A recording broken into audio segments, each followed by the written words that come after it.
The original Dexter series ran for 8 seasons from 2006 to 2013. The show followed Dexter Morgan, a Miami Metro Police Department blood splatter analyst, who moonlights as a vigilante serial killer, targeting other killers who have escaped justice. The final season of Dexter received mixed reviews, but it was the series finale that left many fans feeling unsatisfied, and rightly so. In the last episode, Dexter's sister Deborah is shot and left in a coma. Dexter takes her off life support and carries her body into the ocean, where he buries her at sea. He then fakes his own death, leaving his young son Harrison in the care of his love interest Hannah McKay, and goes into self-imposed exile as a lumberjack in Oregon. But here we get no real closure to the character. I can understand it in a way, because for me there are only 3 viable endings for a character like Dexter: death, jail, or survive and never get found out. In the later seasons of Dexter, I'd say 6 to 8, it seemed the writing got very lazy, and it showed with the ending. It's almost like the writers didn't know how to end it, so they did anything that sprung to mind to close it off. For me personally, I don't believe Dexter would leave Saxon to Deb, even with his change of mind. He'd finish the job and then leave because of how dangerous Saxon was. Why leave your sister with someone as dangerous as him? It made 0 sense, and it isn't something Dexter would do because of how much he loves Deb. Then, out of every possible ending, Dexter becomes a lumberjack. What?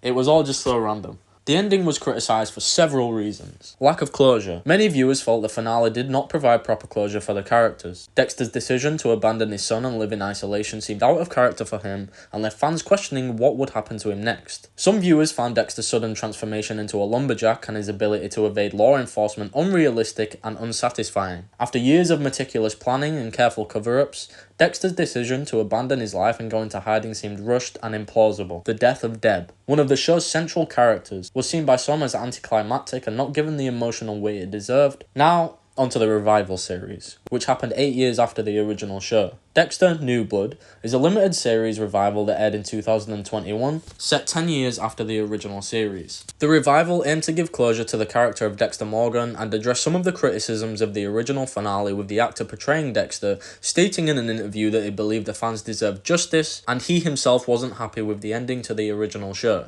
I totally get people's dissatisfaction with the way the show ended. In Dexter New Blood, Dexter is living under the alias Jim Lindsay in the small fictional town of Iron Lake, New York. He has abandoned his old life as a lumberjack and is now working as a clerk at a local store. However, his dark passenger resurfaces when a new series of murders occurs in Iron Lake, which I don't really understand his interest in these murders after not killing anyone for 10 years. Why now? Why these murders? The revival's ending saw Dexter exposed as the Bay Harbor Butcher, the serial killer he had been trying to hide for years. His secret is revealed to his girlfriend, Angela Bishop, who is also the town's police chief. While some fans appreciated the attempt to provide closure to Dexter's story, others found the ending of Dexter New Blood disappointing for several reasons. Some viewers felt that the revival series retread familiar ground and did not offer any significant new developments or insights into Dexter's character. The revelation of his true identity as the Bay Harbor Butcher felt like a rehash of plot points from the original series. The ending of Dexter New Blood left several plot threads unresolved,